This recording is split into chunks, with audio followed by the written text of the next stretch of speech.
अवधूत चिंतन श्री गुरुदेव दत्त, श्री गुरुदेव दत्त, श्री गुरुदेव दत्त। ओम शिव आदि शिव महाशिव सदाशिव शंकराय नमः। ओम शिव आदि शिव महाशिव सदाशिव शंकराय नमः। ओम शिव आदि शिव महाशिव सदाशिव शंकराय नमः। अवधूत चिंतन श्री गुरुदेव दत्त, श्री गुरुदेव दत्त, श्री गुरुदेव दत्त।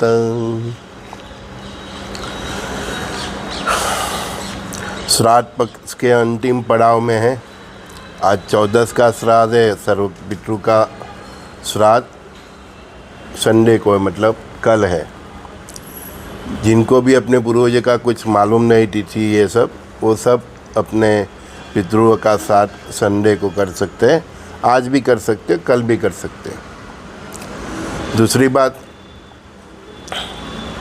श्राद्ध में क्या करें, ठीक है ना, वो भी तो एक क्वेश्चन है।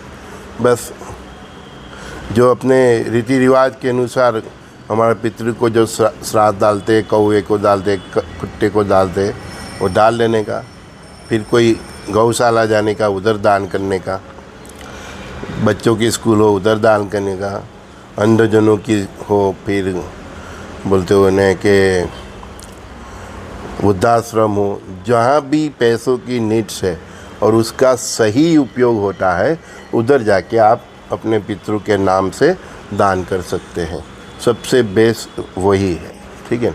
किसी भी ज़रूरतमंद को मदद कर दो। जिस दिन आपके पापा का, माता का श्राद्ध हो, उस दिन कोई भी आए आपको, उसको आपकी हैसियत के हिसाब से उसको खाली हाथ जाने नहीं देने का। बस इतना करने का। इतना करने से क्या होगा कि जहाँ भी आपके पितृ होंगे, जो योनि में होंगे, जिस अवस्था में होंगे, वहाँ आपको दिया हुआ उनको थोड़ा पुशअप करेगा, हाँ, उनका अच्छा ही होगा। उनको नहीं मालूम है ना, वो तो भूल जाएंगे।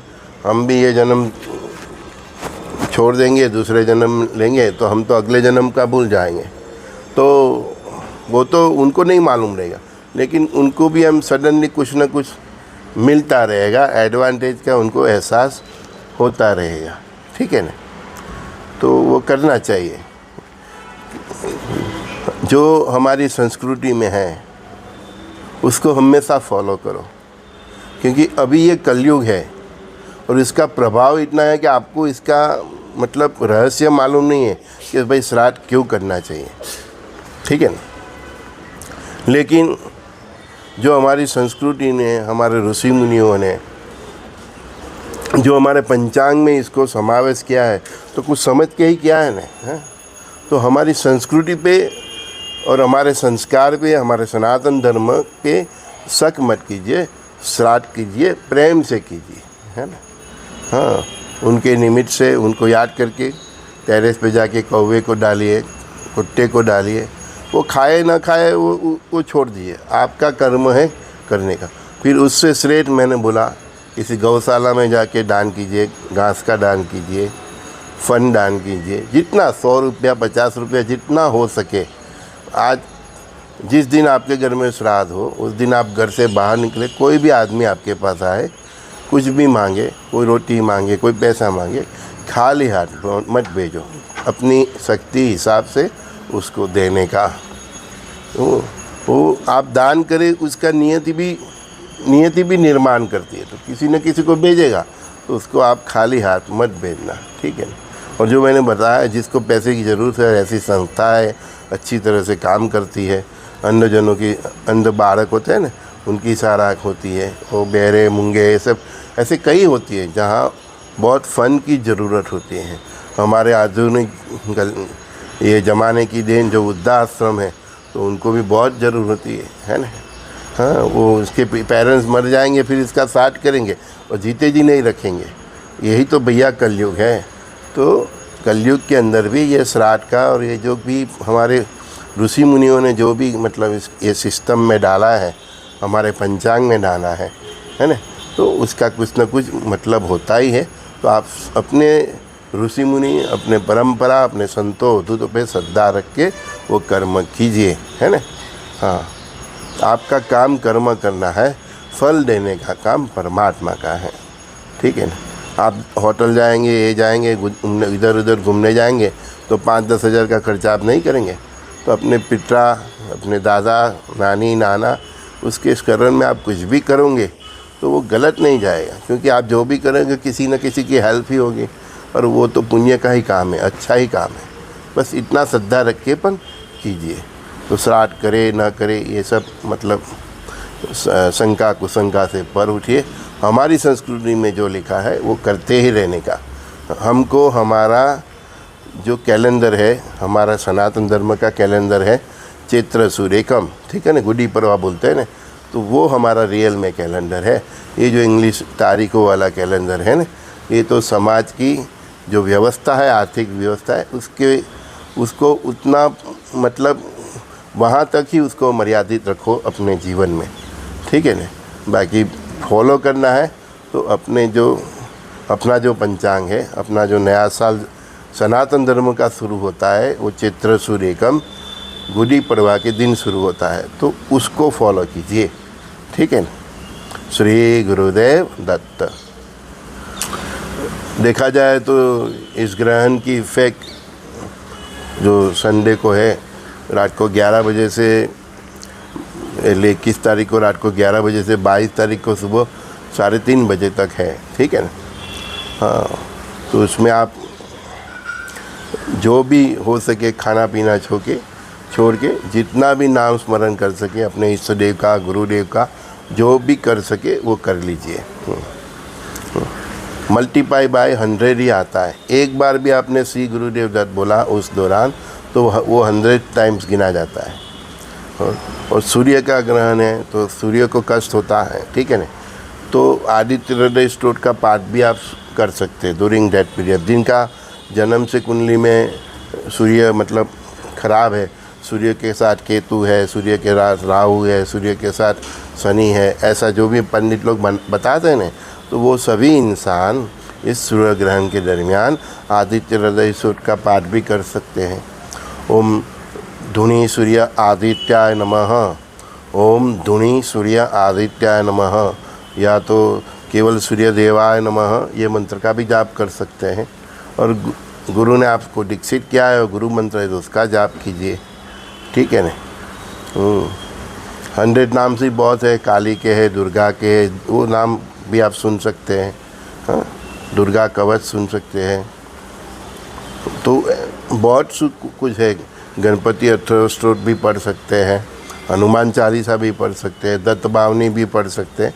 मतलब वो टाइम ऐसा है 11 से 3:30 बजे का, तो वो टाइम आपको परमात्मा के साथ कनेक्टेड रहना है, सूर्यदेव को ध्यान में रख के कनेक्टेड रहना है। और सूर्यदेव हमारी आत्मा का कारक है। तो ब्रह्मांड में ग्रहण होता है, भारत में नहीं दिखेगा, न्यूजीलैंड में दिखेगा, फिजी में दिखेगा, ऑस्ट्रेलिया में दिखेगा, ये झंझट में मत पड़ो। ग्रहण सीधा आपकी कुंडली पे इफ़ेक्ट करता है, आपकी जन्म कुंडली पे इफ़ेक्ट करता है, समझ गए।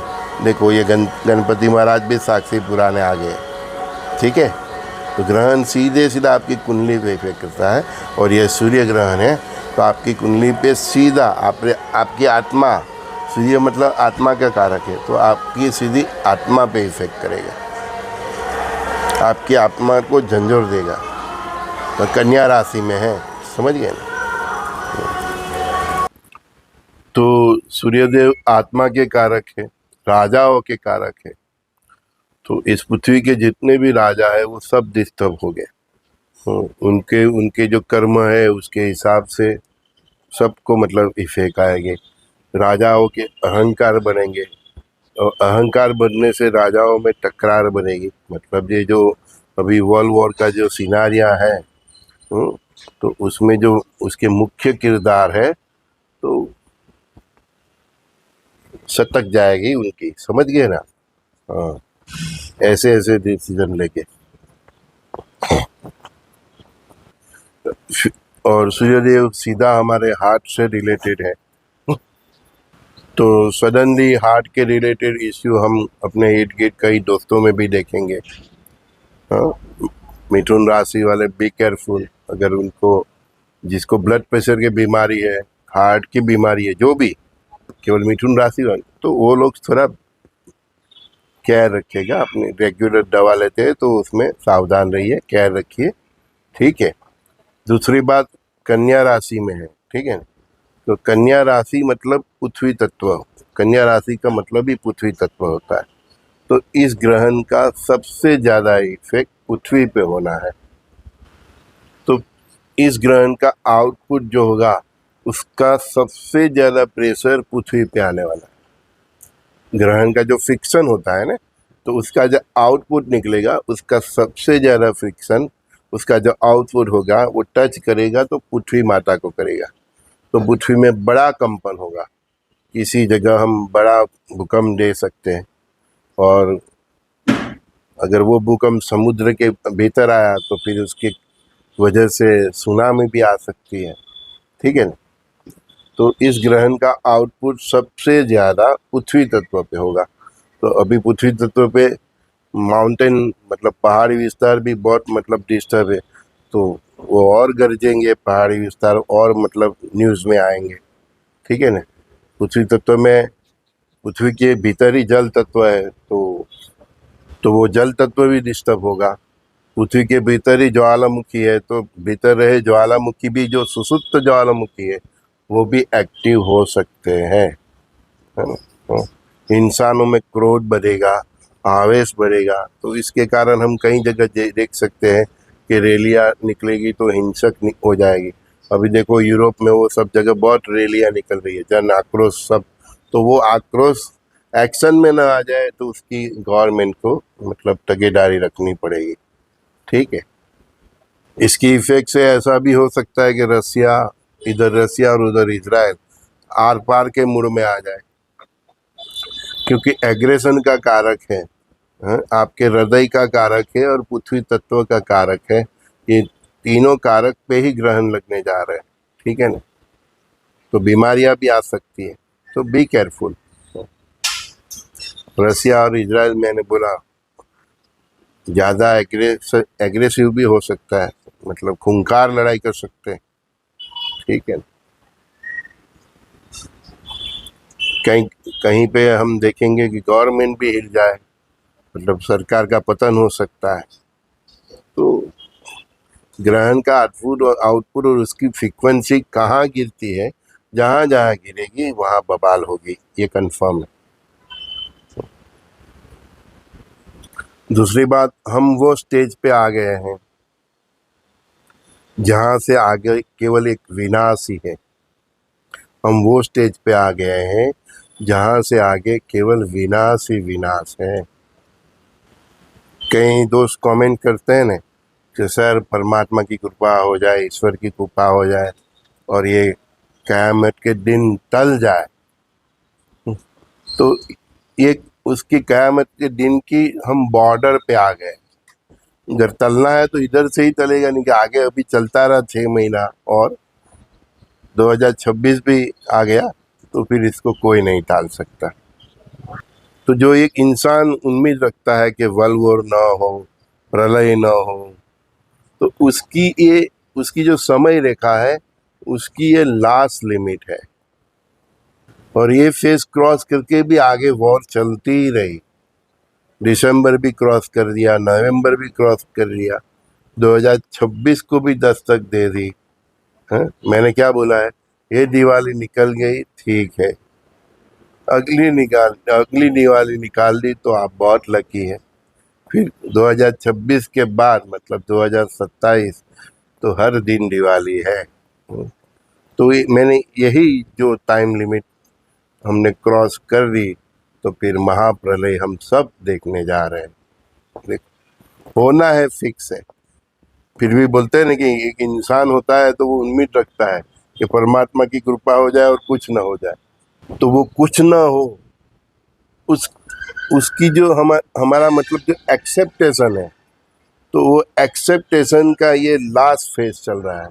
समझ गए मैं क्या बता रहा हूँ? हाँ, ये ग्रहण के बाद फिर भी ज़्यादा से ज़्यादा एक एक कॉमन इंसान की मतलब भावनाओं से जुड़ के मैं बात करूँ तो उसका जो एक्सेप्टेशन है कि कुछ ना हो, महाप्रलय भी ना हो, थल वॉर भी ना वॉर भी ना हो, तो उसका जो एक्सेप्टेशन है उसका ये लास्ट फेज चल रहा है। और ये लास्ट फेज को भी मैं जो उसको एक्सटेंड करूँ, बढ़ाऊँ, तो ये दिवाली मना ली, ठीक है, अगली दिवाली मना ली, परमात्मा की कृपा है, फिर तो हर दिन दिवाली है। समझ गए भैया? हाँ, तो जितना हो सके परमात्मा का नाम स्मरण कीजिए, है ना। ऐसे तो सब परमात्मा के कंप्यूटर में फिक्स है कि 25 के 32 महाप्रलय होना है, ठीक है ना, युग निर्माण होना है। तो कोई भी चीज़ हमको मतलब पुराना हमारा हवेली है तो नया बनाना है, तो पुराना हवेली तो हमको तोड़ना ही पड़ेगा, है ना। बस तो ऐसा ही है, तो पुराना जाएगा तब नया बनेगा। तो वो सब पुराना जाने का मतलब वक्त है 25 से 32। तो इस रात पक्ष है, देखो परमात्मा की भी कैसी, हमारे ऋषि मुनियों की भी कैसी रचना है, परमात्मा की कैसी लीला है कि श्राद्ध पक्ष से तो पहले अपने पितरों को तर्पण कर दो, मतलब उनको पहले तृप्त कर दो। तो पितरों को तृप्त कर दो, उनका जो ऋण है उससे मुक्त हो जाओ, फिर देवी शक्ति का मतलब नवरात्रि चालू होता है, फिर परमात्मा को और देवी शक्ति को प्राप्त करो। मतलब उनकी भी रचना ऐसी है कि हम अपने पितरों के ऋण में से मुक्त हुए बिना हम मोक्ष नहीं प्राप्त कर सकते। तभी तो पितृपक्ष के बाद नवरात्रि आती है। समझ लिया आप? तो जो अपने संस्कृति में है उसकी जो सिस्टम है उसको फॉलो कीजिए। श्राद्ध पक्ष है तो श्राद्ध कर दीजिए। आज तक जिसने भी नहीं किया, हाँ, ये सब बकवास है, ये बस मतलब आज के पढ़े लिखे लोग मानते नहीं है। तो कल भैया सर्व पितरो मास है, तो कल तो कर ही दियो। कल करोगे तभी तुमको नवरात्रि की भक्ति फलने वाली है। ये सीधा हिसाब आपको मैं बता देता हूँ। अपने पितरों का जो ऋण है उसके चुकाए बिना हमको नवरात्रि मतलब देवों की स्तुति, भक्ति, तपस्या फलती नहीं है। ऐसा तो हमारे ऋषि मुनि परमात्मा ने ही रचना की है, तभी तो श्राद्ध के बाद ही नवरात्रि आती है कि भाई तुम्हारे भक्ति का जो मार्ग है उसमें पहले जो पितृ है उसको तृप्त करो, अपने पूर्वजों के ऋण में से मुक्त हो जाओ। हाँ, आपके बाप ने कर्ज किया है, ठीक है, नहीं चुका सके, लेकिन परमात्मा ने आपको दिया है, बहुत पैसा दिया है, धन संपत्ति है दिया है, तो आपके पिता का ऋण चुका दीजिए। वो चुका देंगे तो उनका जहाँ भी जन्म होगा, हाँ, तो वो ये कर्म से मुक्त हो जाए, उसको बोलते हैं संतान। हमारे यहाँ बोलते हैं ना कि एक अच्छा बेटा, एक तपस्वी, एक साधु 7 पीढ़ी को ताल देता है, 21 पीढ़ी को ताल देता है। तो इसी प्रकार कर्म करने से पीढ़ियाँ तल जाती है। आपको पूर्वजों को उनके कर्मों से मुक्ति दिलाना काम भी आपका ही है। भगीरथ राजा ने क्या किया था, इसीलिए तो गंगा का अवतरण किया। तो अपनी संस्कृति से सीखिए। आपका माँ बाप का किसी ऋण बाकी है किसी को देने का, बाकी आपका पेरेंट्स को गरीबाई के कारण वो नहीं दे सके, लेकिन आप परमात्मा ने आपको धन धान्य समृद्धि दी है, तो पिता का माता का जो भी ऋण है वो चुकाने की फर्ज आपकी है। यही ये श्राद्ध पक्ष सिखाता है। चाहे फिर आप कितने ब्राह्मण को खिला दो, पंडितों को खिला दो, लेकिन पहले ये ऋण में से आपके पूर्वजों को मुक्त कीजिए। आज की मेरी बात जो सुन लेगा वो करेगा ना, उसके पूर्वज मुझे भी आशीर्वाद देंगे। हाँ, इतना ये विधान सत्य है। आज की जो ये बात किसी ने भी सुन ली और उसने अपने माता पिता दादा दादी जो भी है, चाचा चाची मामा, किसी का भी कर्ज निपटा दिया है ना, तो वो लोग मुझे भी आशीर्वाद देंगे। इतनी ये बात सत्य है, मैं ये बता रहा हूँ। तो आपके पिता का, माँ बाप का, आपके चाचा का, चाची का, दादा दादी का, किसी का भी ऋण है, किसी को देना बाकी है, आप बात समझो। उसके बेटे नहीं कर रहे हैं, वो उनके पैसे, लेकिन आपको परमात्मा ने धन धान्य समृद्धि दी है, सामर्थ्यवान बनाया है, तो आप अपने पूर्वजों को ऋण से मुक्त कीजिएगा, तो वो जहाँ भी होंगे तो इस ऋण के कारण इनकी जो दशा होगी उनसे वो मुक्त हो जाएंगे, और उनके दिल से जो दुआ लगेगी आपका बहुत कल्याण होगा। फिर उसके बाद नवरात्रि आती है, तो आप इसमें कितने भी जप करो, तपस्या करो, अनुष्ठान करो, तो वो फिर सोने पे सुहागा हो जाता है। समझे भैया? मैं बोला ना, ये चैनल से हम कुछ अलग ही सीखने आए हैं। परमात्मा की लीला बहुत अपार है। कहाँ से संवाद चालू हुआ और कहाँ ये किसको ये छोई। आज जो भी बोला हूँ मैं, तो किसी न किसी उसके भक्त के लिए ही बोला हूँ, और वहाँ तक ये वीडियो जरूर पहुँचेगा, ये कंफर्म है ना। कई लोग मुझे बता रहे हैं सर आपका वीडियो के तुरंत कॉपी हो जाती है। हाँ, मैं को कोई बात नहीं, अच्छी बात है, वो बताता है तो वहाँ तक पहुँचाते हैं। लेकिन आपको उसके 4 लाख मेंबर है, 5 लाख मेंबर है कि 10 लाख मेंबर है, आपको भी किसने रोका है? 4 लाख तक आप भी पहुँचाओ, 5 लाख तक आप भी पहुँचाओ। आप नहीं पहुँचाते तो वो आपका मतलब वो है ना। मैं तो बता के चला जाता हूँ, कितने तक बेचना वो तो आपका काम है और परमात्मा की लीला है। मेरा काम तो वो जो बुलाता है वो मैं बोलता रहता हूँ, बस। ये सब उसके ही लीला है, उसके ही शब्द है।